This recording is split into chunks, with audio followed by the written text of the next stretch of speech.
हंसवाहन समायुक्ता विद्यादानं करो मम। सारस्वत मंच पर आसीन विद्वत मंडली, आदरणीय तिवारी जी, सत्र के सभापति विद्वान भाई हमारे बहादुर सिंह परमार जी, शरद सिंह जी, आदरणीय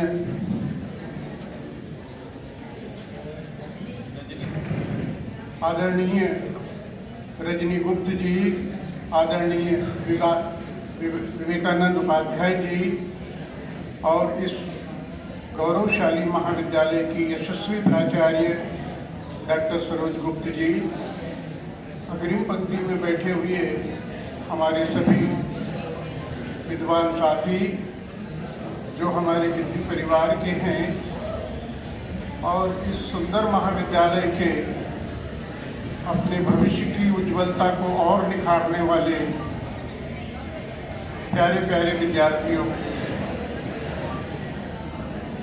जैन साहब कोई खड़ा नहीं रहेगा, सब बैठ जाए। मैं एक प्रार्थना कर रहा हूँ, एक बूढ़ा आदमी बच्चों से प्रार्थना कर रहा हूँ, जिसको बाहर जाना है वो अभी चला जाए।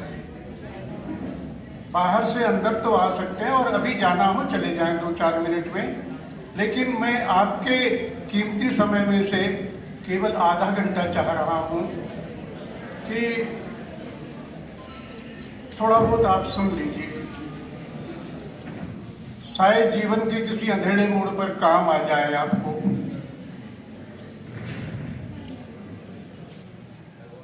विधायक महोदय जी ने मेरे प्यारे विद्यार्थियों को 2 बार टोका कि आपस में बात मत करिए। ये अच्छी बात नहीं है। जीवन में किसी बिंदु पर तो आप अनुशासित बताइए।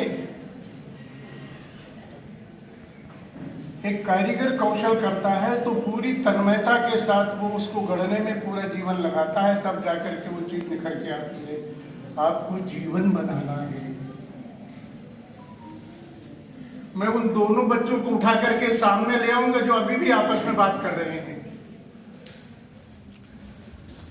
तुम दोनों को उठा करके मैं यहां ले आऊंगा और मंच पे बिठाऊंगा कि 5 मिनट बोलिए, आप आइए।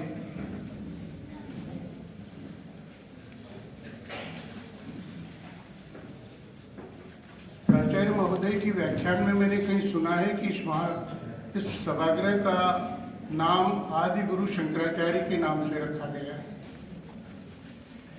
बहुत महत्वपूर्ण विषय दिया है भारत सरकार ने, राज्य सरकार ने, हमारे महाविद्यालय ने, हमारे समाज ने, हमारी संस्कृति ने। ये जो जीवन के 25 से 50 वर्ष है ना बेटा बेटी,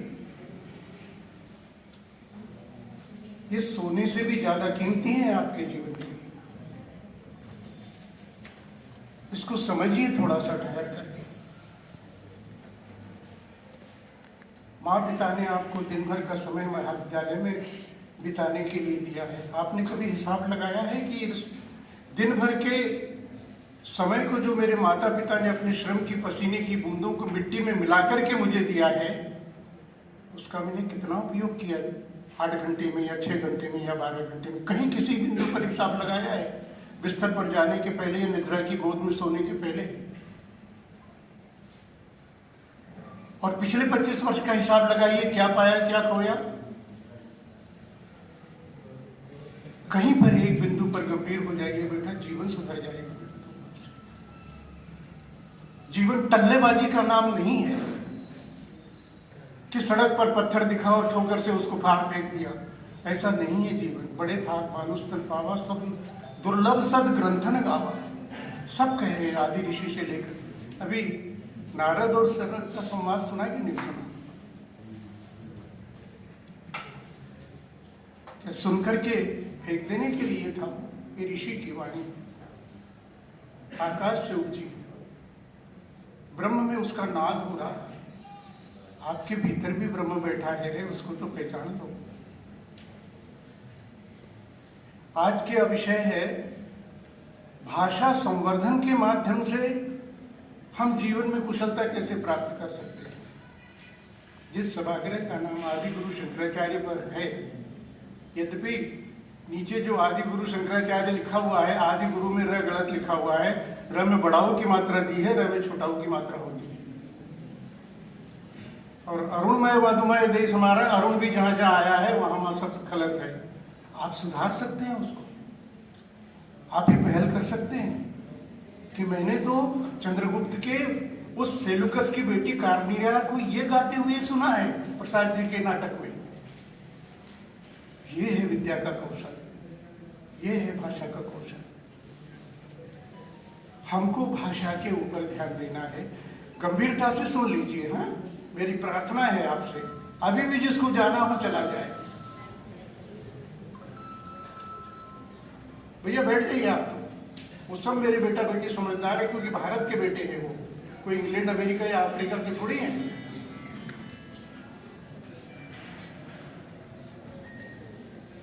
हमारी भारतीय ज्ञान परंपरा के चिंतन में 5 स्व आए हैं।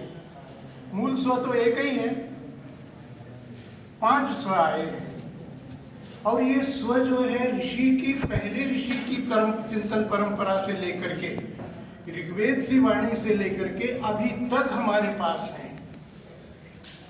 उसको मेरे बेटा और बीच में ताली कोई नहीं बजाएगा। आपको जितनी बजाना हो, मेरे व्याख्यान के बाद अच्छा लगे तो बजाना, नहीं लगे तो मत बजाना। ऋग्वेद की पहली वाणी से अभी तक 5 स्व आए हैं, उसके आधार पर हमारी पूरी ज्ञान परंपरा विकसित हुई है। सबसे पहला है स्वाभिमान, दूसरा है स्वतंत्रता, स्वाधीनता नहीं। 1947 को हम स्वाधीन हुए हैं। एक शब्द और चलता है आजाद, उसके बारे में मैं कोई ज्ञान नहीं रखता हूं, क्योंकि वो मेरी भाषा का शब्द नहीं है। दूसरा स्व है स्वतंत्रता, हमारा तंत्र होना चाहिए, यानी हमारे बनाए हुए नियमों के आधार पर चलने वाला तंत्र होना चाहिए। और हमारा शरीर का तंत्र ईश्वर के नियमों के द्वारा बनाया हुआ तंत्र होना चाहिए, वो है स्वतंत्रता। और तीसरा स्व है स्वदेशी।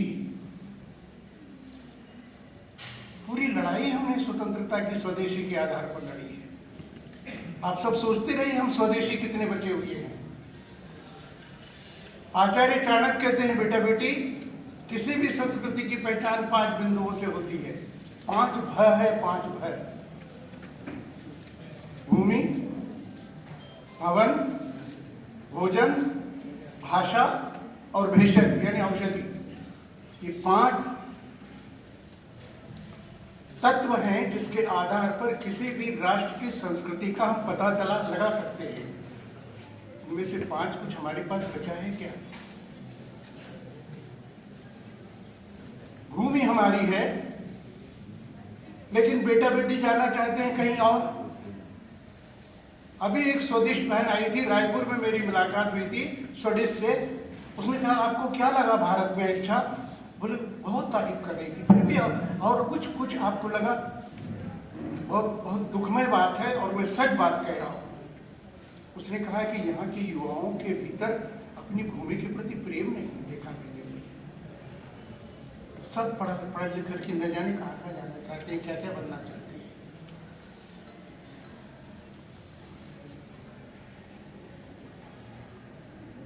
हमारा यजुर्वेद का ऋषि कहता है, भूमि माता पुत्र हम पृथिव्या। भूमि मेरी माता है, मैं उसका पुत्र हूं। वहां से बात शुरू होती है, भूमि का प्रेम वहां से होता है। स्वदेश, स्वभाषा। और चौथा बिंदु जो मैंने कहा, स्वभाषा। आज हमारे पास स्वभाषा है क्या? इसी पर हमको बात कर रही है। और स्वावलंबन, जिसको हम आत्मावलंबन या आत्मनिर्भरता कह रहे हैं दूसरे शब्दों में बदल करके, ये 5 स्व से निकली है हमारी स्वभाषा। हमारी स्वभाषा, हमारी संविधान में 22 भाषाएं मान्यता प्राप्त है। साहित्य अकादमी में 24 भाषाओं को मान्यता प्राप्त है। इन 22 भाषाओं में एक हिंदी भी है। और हिंदी को समृद्ध कौन कर रही है? हिंदी को समृद्ध कौन कर रही है? हमारी जो स्थानीय बोलियां हैं वो हिंदी को समृद्ध कर रही है। उदाहरण देता हूं मैं, जैसे धसान बेतवा को समृद्ध कर रही है, बेतवा यमुना को समृद्ध कर रही है, यमुना गंगा को समृद्ध कर रही है, और गंगा समुद्र को समृद्ध कर रही है। यह एक क्रम है। यदि धसान सूख जाएगी तो बेतवा का पानी कम हो जाएगा, बेतवा का पानी कम हुआ तो यमुना का पानी कम होगा, यमुना का पानी कम होगा तो गंगा विरल हो जाएगी, गंगा विरल होगी तो समुद्र एक दिन नीचे तक चला जाएगा, कपिल ऋषि के आश्रम से और दूर चला जाएगा, गंगा गंगा सागर है। स्थानीय भाषाओं का, स्थानीय बोलियों का समृद्ध होना बहुत जरूरी है। बुंदेली भाषा का समृद्ध होना बहुत जरूरी है, क्योंकि वही हिंदी को समृद्ध करती है। निमाड़ी का समृद्ध होना बहुत जरूरी है, क्योंकि वही हिंदी को समृद्ध करती है। मालवी का समृद्ध होना बहुत जरूरी है, क्योंकि वही हिंदी को समृद्ध करती है। बघेली को समृद्ध होना बहुत जरूरी है, क्योंकि वही हिंदी को समृद्ध करे। ऐसी ब्रज है, राजस्थानी है, अवधी है, बघेली है, मैथिली है, कुमायूनी है, कितनी बोलियां हैं हमारी। ये सब सहायक नदियां हैं जो हमारी मुख्य नदी को संबल प्रदान कर रही है। आप बुंदेलखंड में रह रहे हैं, बुंदेली से पहले प्रेम करिए, उसके बाद आप हिंदी को अपनी मां से भी बड़ा दर्जा दीजिए, क्योंकि हमारे राष्ट्र की पहचान है। मैं नहीं कह रहा हूं, आचार्य चाणक्य कह गए, जिसने आपकी जिनकी तस्वीर आपने लगा रही, जिनका चित्र आपने लगा रही, जिनकी छवि आपने लगा रही, ये केवल देखने के लिए नहीं है ना। ये चित्र बहुत कुछ हमारी परंपरा को, पूरी परंपरा उसमें ज्ञात हो रही है। और हमें क्या सिखाया गया तिवारी जी? जो जीता इस चोटीधारी आदमी ने सिकंदर को नदी पार नहीं होने दिया। चंद्रगुप्त जैसा सम्राट खड़ा कर दिया, चंद्रगुप्त जैसा वीर सपूत खड़ा कर दिया, और सिकंदर का सेनापति जो सेलुकस है, उसकी बेटी ने ये गीत गाया है, अरुण या मधुमय देह समार। वो भारतवर्ष पर इतनी मोहित हो गई थी, सम्मानित हो गई थी, वारी न्यारी हो गई थी, निछावर हो गई थी, यहीं रहना चाहती, कहीं नहीं जाना चाहती। इस ज्ञान की परंपरा में हमारी ज्ञान, विज्ञान, बौद्धिक परंपरा, अभी नारद जी ने कहा कि ज्ञान से भी बड़ा विज्ञान है। विज्ञान को उन्होंने इसलिए कहा है कि विज्ञान वह प्रक्रिया है जिसके माध्यम से हम ज्ञान के सत्य तक पहुंच सकते हैं। तुलसीदास जी यदि बालकांड में कहते हैं कि अर्थ धर्म कामादिक चारी, कहूं ज्ञान विज्ञान विचारी। वो सरयू के किनारे बैठा हुआ, वो मंदाकिनी के किनारे बैठा हुआ, वो गंगा के किनारे बैठा हुआ ऋषि कह रहा है कि मैं अर्थ धर्म काम, ये मोक्ष, ये चारों पदार्थों की व्याख्या ज्ञान और विज्ञान सम्मत कर रहा हूं। मेरा कोई ज्ञान विज्ञान ग्रंथ जो है बिना विज्ञान के है ही नहीं। विज्ञान वो नहीं जो पदार्थों के आधार पर हमने विदेश से हम लाए हैं। हमारा ज्ञान वो है जो तत्व चिंतन के माध्यम से हम संपूर्ण जगत को देखते हुए उनमें सत्य की खोज की है, और उन अणुपरमाणुओं को जोड़ करके हमने एक बहुत सुंदर भौतिक देश की रचना की, जिसका नाम भारतवर्ष है।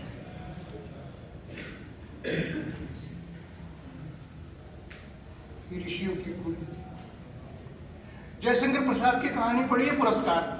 वो चंपा क्या कहती है जब पूरी की पूरी वाहिनी, समुद्र वाहिनी चली जाती है, बुद्धगुप्त से कहती है, नहीं बुद्धगुप्त तुम जाओ अपने देश, ऋषियों के देश में, सुंदर देश में, हिमालय के देश में, नदियों के देश में, मुझे रहने दो इसी चंपा की। इतना प्यार भूमि से, इतना प्यार अपनी मातृभूमि से, इतना प्यार अपनी माटी से, इतना प्यार अपनी धरती आकाश के बीच में उस माँ की गोद के समान नरम नरम मिट्टी से, जिसने हमारा जीवन संभाला है। इसकी तरफ देखिए बेटा, ये बुंदेलखंड की धरती, 30 लाख पांडुलिपि, 30,000 पांडुलिपियां तो हमने संजय दुबे ने और मैंने इकट्ठी की है। आपका बुंदेलखंड में क्या बढ़ा हुआ है और आप अमेरिका की बात कर रहे हैं। सबसे पहली बात मेरा निवेदन है, आधा घंटा बोलूंगा, मैंने समय दिया है, चाहूं तो मैं 2 घंटा यदि मुझे हो तो मैं अपने बच्चों से बात कर सकता हूं। सबसे पहली बात भाषा कौशल की, मैं क्षमा पूर्वक चाहता हूं, हमारे प्राध्यापकों की भाषा में कौशलता होनी चाहिए। हमारे अध्यापक की भाषा में कुशलता होनी चाहिए। जो पहली कक्षा में पढ़ा रहा है, जो माध्यमिक कक्षाओं में पढ़ा रहा है, उसकी भाषा शुद्ध है कि नहीं, उस शिक्षक महोदय की, इस पे सबसे पहला ज्ञान होना चाहिए, पहले ध्यान होना चाहिए। मैं अपने प्राध्यापक साथियों से भी बहुत निवेदन पूर्वक, क्षमा पूर्वक कहता हूं कि आप विद्यार्थियों को जो बोल रहे हैं, विद्यार्थी आपको ब्रह्म के समान, गुरु के समान, वशिष्ठ के समान, द्रोणाचार्य के समान, राम जी के गुरु वशिष्ठ के समान मान करके वो सुन रहे हैं कि सर बोल रहे हैं तो ब्रह्म वाक्य है, सर जैसा उच्चारण कर रहे हैं वैसा उच्चारण कर रहे हैं। तो प्राध्यापक को सबसे भाषाई कौशल का संवर्धन यदि करना है तो प्राध्यापक को सबसे पहले उच्चारण पर, वर्तनी पर, हिंदी में ऐसा नहीं होता कि उसमें वाक में एल साइलेंट है या प्यूटी पट और ब्यूटी बट होता है, ऐसा ब्यूटी पुट और ब्यूटी बट होता है, ऐसा वहां नहीं होता है। यदि चंद्रबिंदु है तो चंद्रबिंदु का उच्चारण होगा, यदि बिंदु है तो अनुस्वार का तो अनुसार का उच्चारण होगा, अनुनासिक का तो अनुसारिक का होगा। इसका जो ध्यान रख करके भाषा का उच्चारण कर रहा है वही तो भाषा कौशल है, वही तो भाषा संवर्धन है। हम 15 दिन की पढ़ाई करके और भाषा की परीक्षा में उत्तीर्ण होना चाहते हैं, इसका मतलब भाषा को आदमी खड़ा हुआ है आपके सामने उदाहरण करके। मैं 3 घंटे बोलूं, एक भी शब्द यदि अंग्रेजी का आ जाए तो कान पकड़ के मन से नीचे उतार देना और धारा प्रवाह बोलूंगा, क्योंकि कुशलता प्राप्त की ना धीरे धीरे धीरे धीरे। मैं माँ के गर्भ से तो सीख के नहीं आया हूँ, लेकिन आप जैसी उम्र में मैंने देखा कि मेरे प्राध्यापक कैसे पढ़ा रहे हैं, ये प्राध्यापक कैसे हैं तो मेरे ऋषि कैसे होंगे।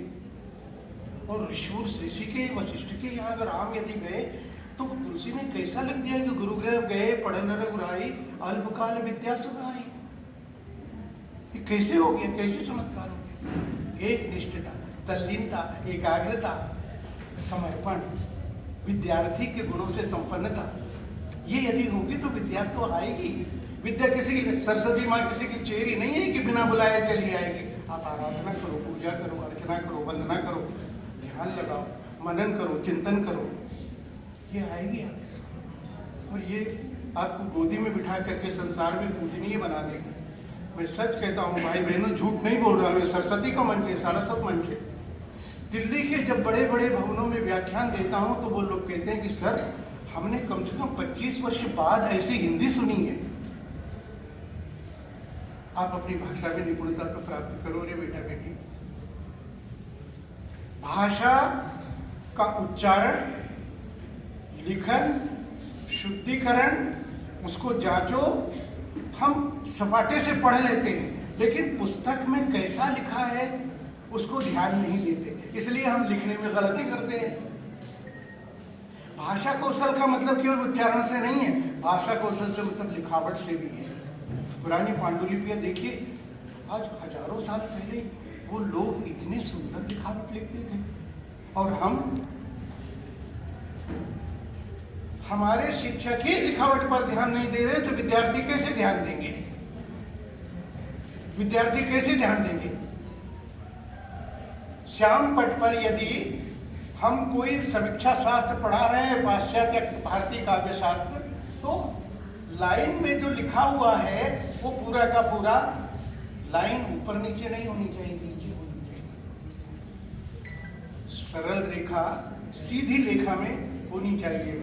बेटा बेटी, सरल रेखा खींचना बहुत कठिन है और आड़ी टेढ़ी में तो कोई मुश्किल या कोई मेहनत और कोई एकाग्रता नहीं लगती है। सरल जीवन जीना बहुत मुश्किल है, टेढ़ा मेढ़ा जीवन तो कोई भी लेके भूल जाता है। सरल जीवन जीने का सबसे पहला सूत्र है अपनी भूमि से प्यार और स्वदेश के जहां तक संभव हो उन चीजों का उपयोग, और तीसरी बात है अपनी भाषा का उपयोग। क्योंकि आपके व्यक्तित्व को बनाने के लिए आप जब किसी से मिलते हैं अपरिचित व्यक्ति से, तो आप क्या पहने हुए हैं, इसलिए चाणक्य ने कहा भाषा भूषा भूषा, और आप कैसे खड़े हैं। फिर जब आप उससे वार्तालाप करते हैं तो आपकी वाणी निकलती है। इसलिए वाणी और कर्म में लालित्य का अनुसरण हो, ये सूत्र वाक्य है आदि गुरु शंकराचार्य का। फिर से सुनिए, वाणी और कर्म में लालित्य का अनुसरण हो, ये कौशल प्रयोग किया है आदि शंकराचार्य ने, कौशल शब्द का प्रयोग किया है अपने उसमें सूत्र वाक्य में। वाणी और कर्म में कुशलता यदि होगी तो लालित्य आएगा। लालित्य यानी शिव, शिव यानी कल्याण, कल्याण यानी आनंद, आनंद यानी मोक्ष। ये सब क्रम जुड़ा हुआ है। तो सबसे पहले भाषा में आप निपुणता प्राप्त कीजिए, कुशलता प्राप्त कीजिए। कुश को बुन करके नाना प्रकार के हमारे यहाँ जीवन उपयोगी वस्तुएं बनाई जाती थी। जो जितना अच्छा बनाता था वो उसको कहते थे कुशल। तो ये जो तमाम सारी चीजें हैं, हम कहते हैं कि कैसा था मेरा बाल बनने के बाद पहले ये क्षेत्र और आज कैसा है, परिवर्तन क्या आया, ये फिर किसी के पास नहीं होगा। क्यों नहीं? आप उसने उसको देखा, किसी के मन में आया, मेरे मन में भोजन करते करते आया कि कितना बड़ा काम है भाषा कौशल का। लेकिन जाना पड़ेगा आपको भाषा के माध्यम से, उन लोगों को देखना पड़ेगा, क्योंकि उनके पास अंग्रेजी नहीं है। सर क्या है, सर लास्ट मंथ में मैं हॉस्पिटल में एडमिट था क्योंकि मेरी तबीयत ठीक नहीं थी, प्लीज इसलिए मेरी अटेंडेंस 75% नहीं हुई ना, प्लीज मेरी अटेंडेंस 75 कर दीजिए ना, ताकि मैं एग्जामिनेशन में इंटर हो सकूं। ये हमारी भाषा है। क्या सिद्ध करना चाहते हैं आप? क्या चाहते हैं? इस देश को कैसा बनाना चाहते हैं और अपने आप को क्या बनाना चाहते हैं? आपने 25 साल जीवन के निकाल दिए, आपके पास भाषा नहीं है, मेरे पास भाषा नहीं आई। क्या कर पाया मैंने? अपनी भाषा से प्रेम नहीं किया। जिस भाषा के पहले शब्द को मैंने अपनी माँ की दूध के गर्माहट के साथ, उसका खून जो दूध के समान बना हुआ था, दूध में परिवर्तित हुआ था, उसको पीकर के मैंने जो शब्द प्राप्त किया, उसको मैं सीख नहीं पाया 25 साल। लौटो, लौटो, ये लौटने का समय है। पूरी दुनिया आपकी तरफ देख रही है, आपकी भाषा की तरफ देख रही है।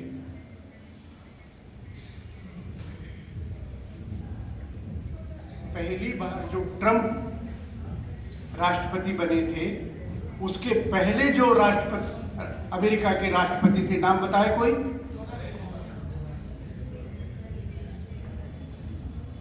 उन्होंने अमेरिका के बजट में 6% बजट हिंदी के विकास के लिए रखा था।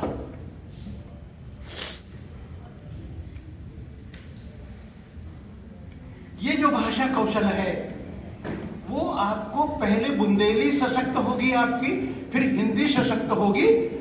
संसार की आपको 10 भाषाएं आए, बहुत अच्छी बात है, होना ही चाहिए। संसार उस गति से बढ़ रहा है, हमको भी उससे, लेकिन आपको अपनी भाषा आती है कि नहीं आती?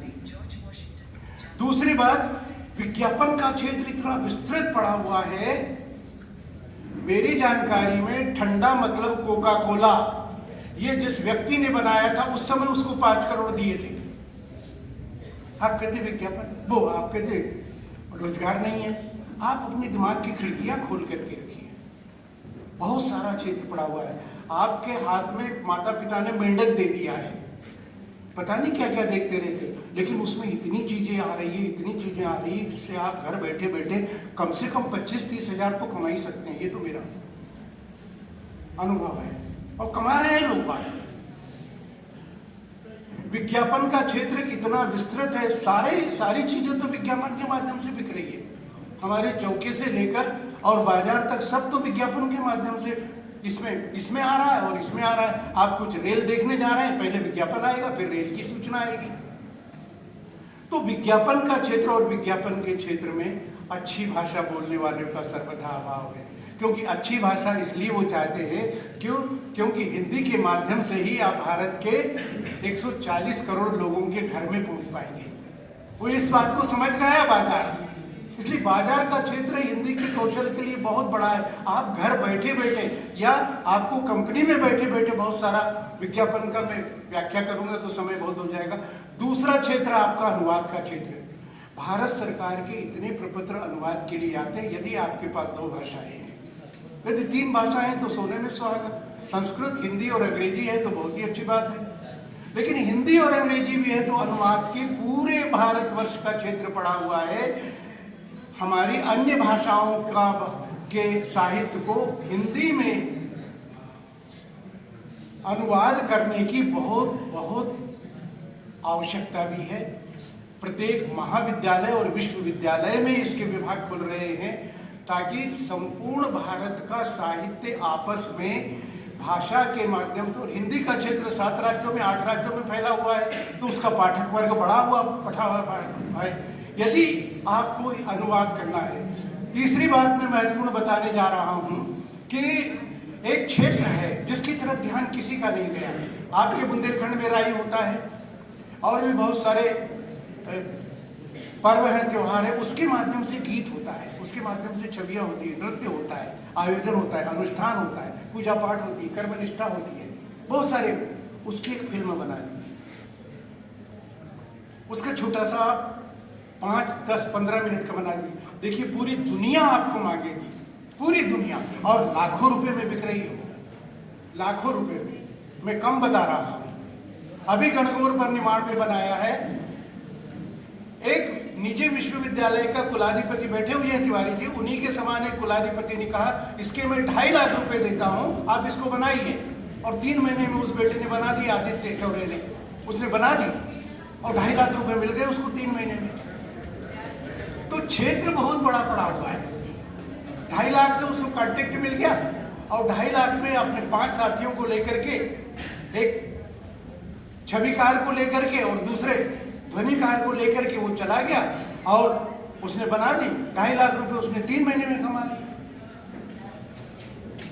तो क्षेत्रों को खोलिए, आप जानकारी खोलिए, इसमें आप अन्य चीजें न देख करके इस तरह की जानकारी को लेकर के, आपके पास बहुत बड़ा संसाधन है मोबाइल के माध्यम से, बात पेटी के माध्यम से। उस बात पेटी में बहुत सारी चीजें आ रही है, देश विदेश की बहुत सारी चीजें आ रही है, लेकिन भाषा की शुद्धता आपके पास हो। तीसरा बहुत बड़ा क्षेत्र है, शायद आपको मालूम नहीं होगा, कोई पत्रकार बंधु बैठे हो, केवल पत्रकारिता में 18% या 20% या 25% आपूर्ति ही हो रही है। हर बड़ा पत्रकार कह रहा है संपादक के साथ हमको अच्छी भाषा जानने वाले बेटा बेटी नहीं मिल रहे हैं। पत्रकारिता में तो बहुत अच्छे अंक प्राप्त करके हमारे पास आ जाते हैं, लेकिन उनके पास भाषा नहीं है, उनके पास भाषा नहीं है, उनके पास कोई राजन माथुर नहीं है, उनके पास कोई राहुल बारपुते नहीं है, उनके पास कोई विद्यानिवास मिश्र नहीं है। ये बड़े पत्रकार नहीं है उनके पास। तो क्योंकि आप कहते हैं कि भाषा जो है ये समाचार पत्र बिगाड़ रहे हैं, उनकी व्यवस्था है कि उनके संवाददाताओं को हिंदी आती ही नहीं है, तो वो बहुमंजिला इमारत की जगह मल्टी स्टोरी लिख देते हैं और कुतर्क करते हैं। ये पत्रकारिता जगत का सच है कि केवल 25% आपूर्ति ये बड़े बड़े पत्रकारिता संस्थानों से जो निकल रहे हैं उनके पास भाषा नहीं है विद्यार्थियों के पास। आप पत्रकारिता कर लीजिए, 2 वर्ष का कोर्स, 2 वर्ष का पाठ्यक्रम है और अच्छी हिंदी आपकी होगी तो 100 पत्रकार, 100 अखबार जो है आपको लेने के लिए तैयार होंगे और आपकी भाषा का अनुकरण करेंगे। मेरे पास चीज़ें बहुत है, छोटा सा बटवा है लेकिन चीज़ें बहुत है। आपके पास कभी समय मिला तो बहुत सारी बातें करेंगे। आप भाषा में समृद्ध होइए, भाषा आपको समृद्ध करेगी, देश आपको समृद्ध करेगा, देश में मान मिलेगा। और भगवान ने जब आपको दो पांव, दो हाथ दिए हैं। तो चौथे अध्याय में कर्मण्येवाधिकारस्तु, गीता में ऐसा ही नहीं कहा आप कर्म तो करिए, सफलता तो आपके पास होगी, लेकिन वाणी की सफलता, वाणी की कुशलता आपके विद्यार्थी जीवन में आ जाए। तो मैं अपना अनुभव कहता हूँ, मैं तो किसान का बेटा हूँ, मिट्टी के ढेले में से आया हूँ, खेतों में से, लेकिन कुशलता प्राप्त करिए, दुनिया आपको पूजेगी। कोई भी एक भाषा, अंग्रेजी में कर लीजिए, संस्कृत में कर लीजिए, हिंदी में कर लीजिए, एक भाषा में कुशलता प्राप्त कर लीजिए आप, और फिर ज्ञान भी आएगा, विज्ञान भी आएगा, समाज भी सम्मान देगा, राष्ट्र भी सम्मान देगी, और राष्ट्र के गौरव के रूप में आप प्रतिष्ठित होगे। ईश्वर करे आप ऐसा हो आपके जीवन में। आप उज्जवल भविष्य की परिभाषा लिखने के लिए इस सुंदर महाविद्यालय में, ऐसे महाविद्यालय सभी सुंदर हैं, उसको पढ़ने के लिए आए, अपना आत्ममूल्यांकन करके स्व की तलाश करिए, और इस अपने देश को स्वदेश मानते हुए निरंतर निरंतर अपनी माँ, मातृभूमि और मातृभाषा, इन तीन का सम्मान करते हुए आप आगे बढ़िए। वंदे मातरम।